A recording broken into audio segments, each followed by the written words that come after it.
Hi, my name is Monica Serena. I do marketing for the Wm.T.Spaeder company, and this is a podcast about all kinds of advances in construction and, more importantly, how we integrate those advances on the job.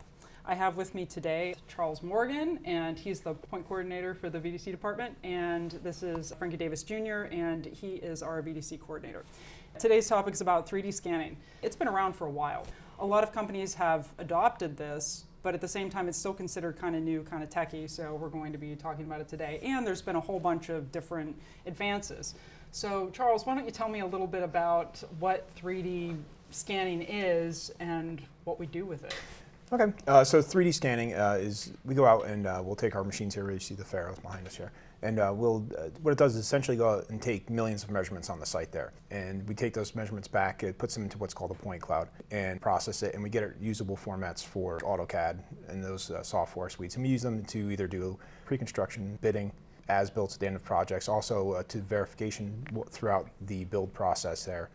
So how exactly is a point cloud created? Well, good thing you asked. The point clouds created. The lasers themselves, depending on what you're really looking for, will go out and they'll take these scans here, and they'll go out and shoot measurements. Like I said, millions of measurements for every scan that we do. So it'll go out and take, say in a rough estimate, it's like 44 million points of data each time we do a scan.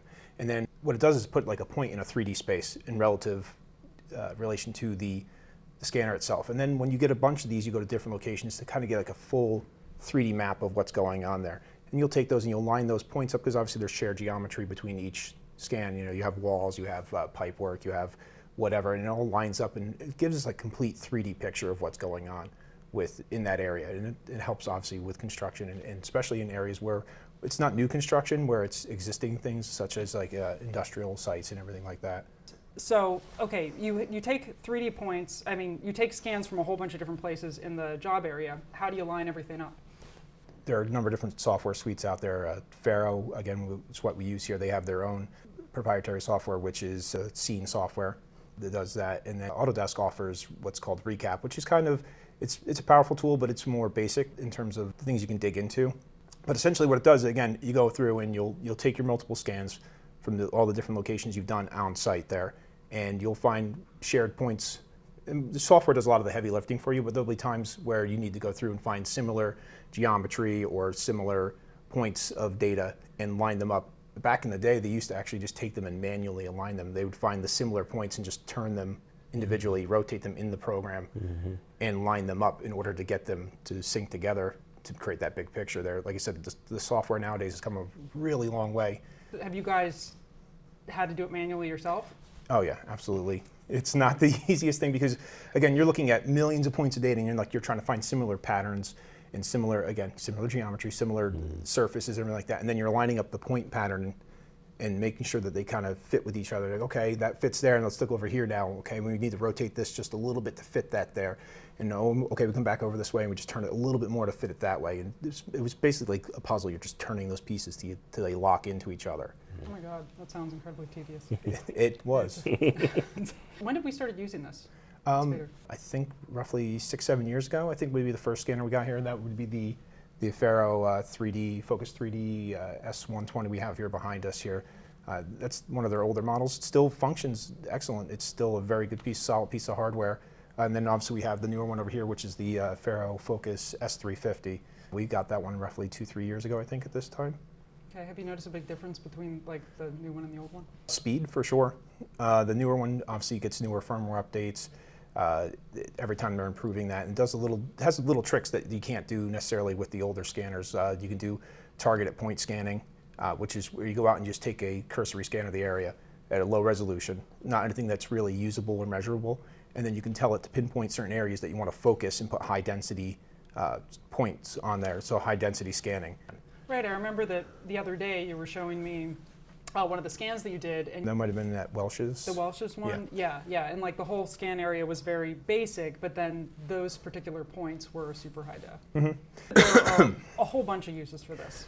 And I would like to hear a little bit about what you do, how you use his point clouds to do what you do. I got into looking at the 3D scanning about 3 years ago. I was with a former employer, and they were looking at how to bring in point clouds and use it in their coordination workflow. And so, and Chuck can probably attest to this, I was back when you had to use of course we were using the Faro Scene 2, and then we went from Scene to Recap with their meshing service, and then from there we went to a program called 3ds Max to get the OBJ. Oh wow, you used 3ds Max? Yes, Wow. we used 3ds Max. When we took the OBJ from Recap, brought it into 3ds Max to produce the FBX file that we used to put into a program called Revisto that we use for our coordination.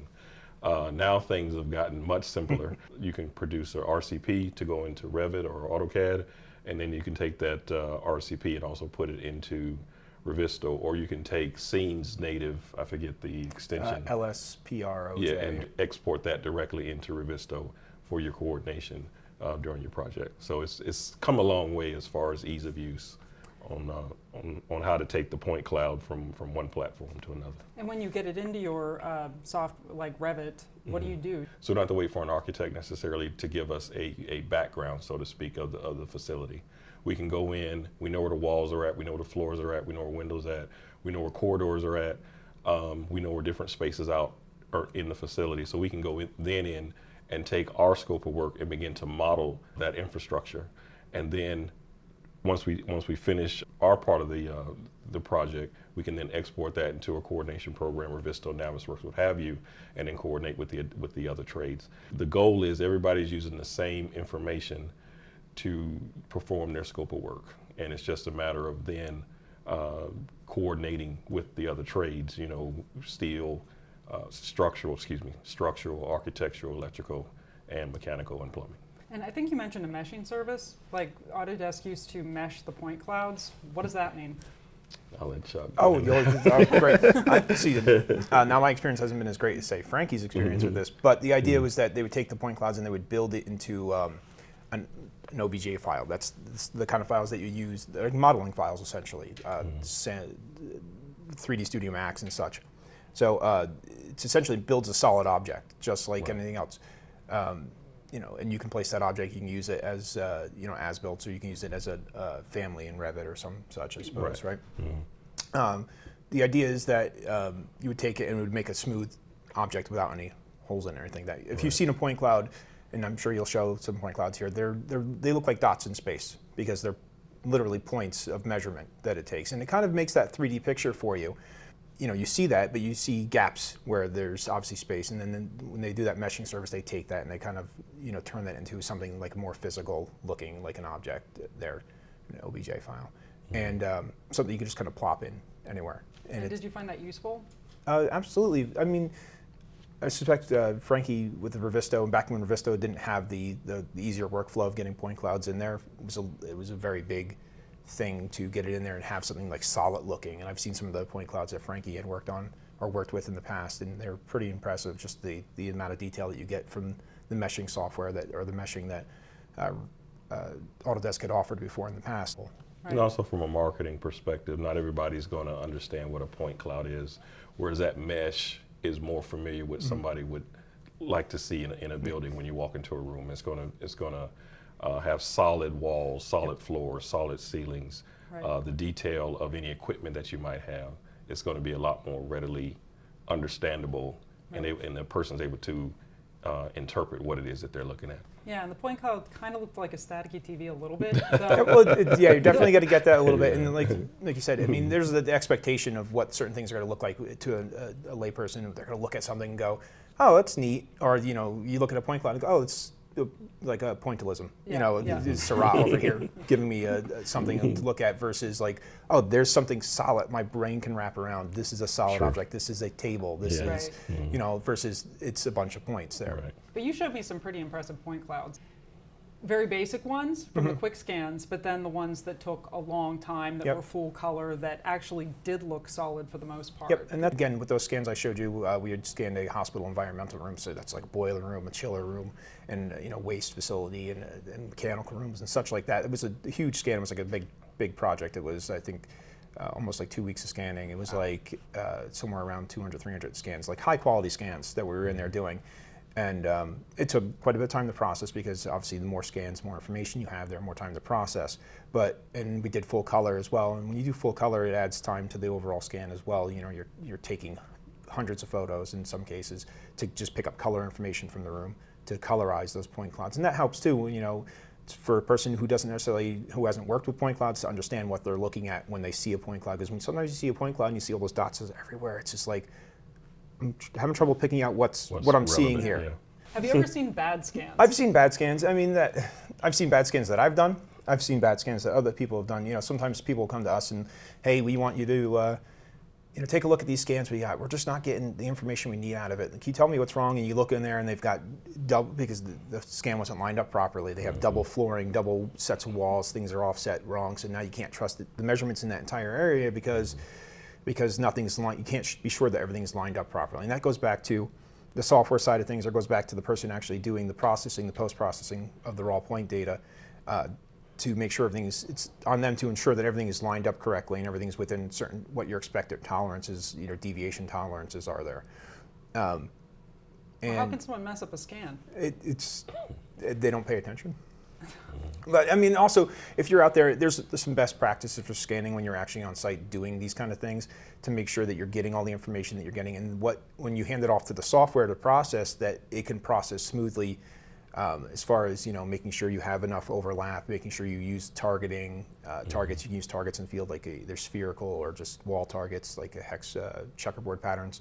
Right, so you put little targets everywhere? Not always, because usually our scanning practice involves enough overlap that we don't have to deal with that. But back to that environmental building for the hospital that we had done, that environmental building, we had a long corridor with a lot of similar geometry in it and not very good lighting. And I full well knew trying to patch that together, software side was going to be a nightmare. And then going through and trying to find points that I'd be able to link back was going to be difficult. So we used targeting throughout it. And this hallway ran the length of the building and then ran 2 other buildings along the side too. So I mean, I can't tell you how many feet that was, but it was probably roughly 50, 60 scans to get everything in that hallway, that corridor that ran the length of the building.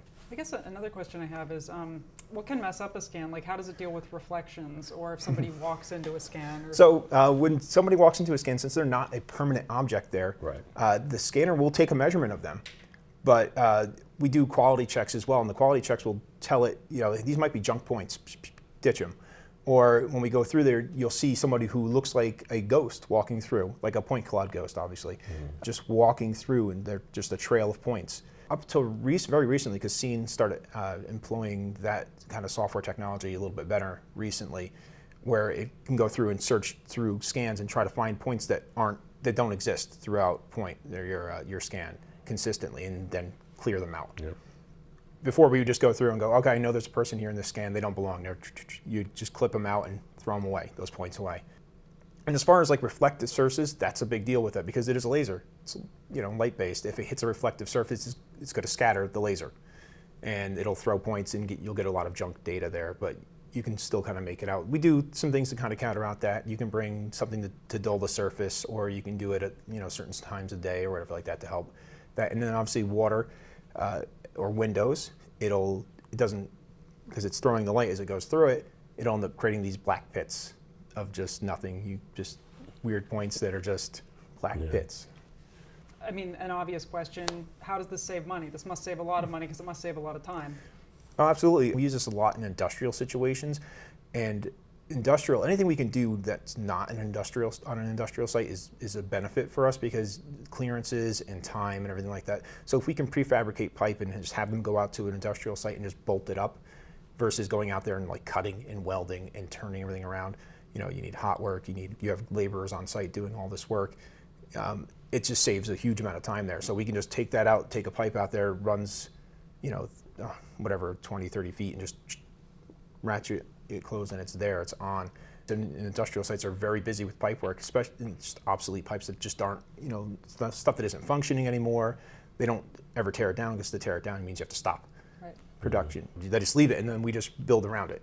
And a lot of times you'll walk through a catwalk across a river or through this or up and down, and you're just running hundreds of feet of pipe, and just to know that it goes out there and just stitches together without any like headaches is a pretty big time saver, pretty big money saver. I think too, having, you know, you have 1 or 2 persons with a scanner instead of a whole team doing walk downs at a site.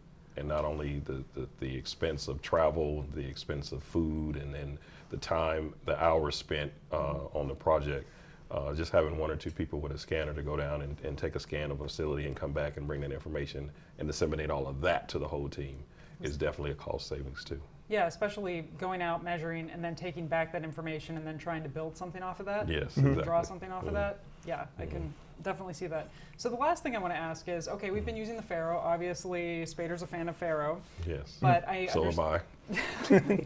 But I understand that there's other scanners out there. Could you tell me a little bit about those and if you've used any? I personally haven't worked with them. I think the biggest competitor there is the Leica, their systems, and I haven't really per se haven't worked with that. I know they have some close ties with Autodesk. I know Autodesk has the mobile version of Recap that works exclusively with one of the Leicas. But I personally, all my experience has been with the Focus Faros here. I know Frankie said he's had some experience before in the past. Well, I wrote a few things down. I had experience with Leica as well, using their RTC scanner and their Cyclone software. And I don't know if they've made any advances. I know they came out with this big release this past May, but some of the issues that I had was when using the scanner on site, the application would crash on your iPad. I do know that there were issues with losing scans, and what I mean is your USB call or your scanner would show you'd had 10 scans, and when you take the USB out to load the scans into the software, it would show you had 6 or 7. And this has actually happened to you? This has happened to me personally. Wow. And then the scans, Chuck had talked about the ability to orientate the scans the right way. Their software didn't have that capability, so if a scan came in orientated, the wrong way from your other scans, there was no way to fix that. And then, so now you're having to burn more time and more hours on the project to go back and rescan again. And then just the overall during the registration, when you bring us a group of setups in, they wouldn't be in the right configuration. So you'd have to break the links in the setups, pull them apart, reconfigure them, and then relink them back together. And then going all that, once you go to registration, the program would crash on you. So I found it to be very unreliable, and it was very frustrating trying to produce a quality product in the time slot that the project allowed. So prayerfully, they fixed it. I did reach out on LinkedIn to some of the Leica personnel, and that was my inquiry is like, okay, you say you have this great product, have these particular issues been fixed? Unfortunately, I haven't had a response back yet, so Well, I don't know. I guess time will tell. I don't know. Well, that's wrap it up for me. Do you guys have any other thoughts or comments that you'd like to add? Faro for life. Can't go wrong. Faro for life. Thank you for watching, and thanks for joining us. Sorry, and until next time, bye-bye.